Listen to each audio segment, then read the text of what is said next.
এই যে আমরা সবুজ শ্যামল বিশাল এলাকা জুড়ে শুধুমাত্র ক্ষেত আর ক্ষেত, চাষাবাদ দেখা যাচ্ছে। তো আমরা এই পর্যায়ে আমরা একটু নিচে নামলাম, আমি আর আপনার হাফেজ ওসামা, আমার ভাগিনা। তো আমরা একটু দেখলাম যে আসলে একটু দেখি যে দূর থেকে এগুলো কি দেখা যায়।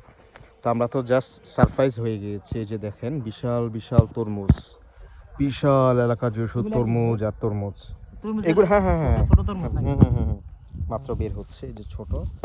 ঠিক আছে, ওই যে একজন চাষি দেখা যাচ্ছে, হয়তো একটু কথা বলার চেষ্টা করব, দেখি জোক আছে নাকি। এই যে তরমুজ দেখা যাচ্ছে ফাঁকে ফাঁকে। আপনাদের এখানে তরমুজের মানে দাম কেমন ভাই বর্তমানে? না, ওটা তো অবশ্যই পাঠান, মানে একটা আইডিয়ার জন্য আর কি। এই যে এই সাইজের তরমুজগুলো আপনারা কত বিক্রি করেন পাইকারি? 15,000, 16,000, 10,000। ও আচ্ছা, এটা কি 115,000 এই তো 100 তরমুজ? মার্শাল্লাহ, না অনেক সুন্দর লাগছে। একটা পাকা নাই, একটাও পাকা নাই এখানে এখন।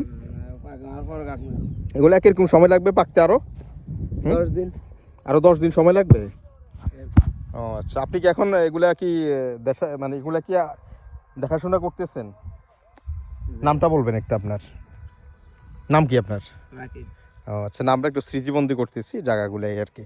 তো এগুলা দিকে এখন পানি দেওয়া লাগে মানে আপনার তরমুজে? ও এখনো দেয়নি?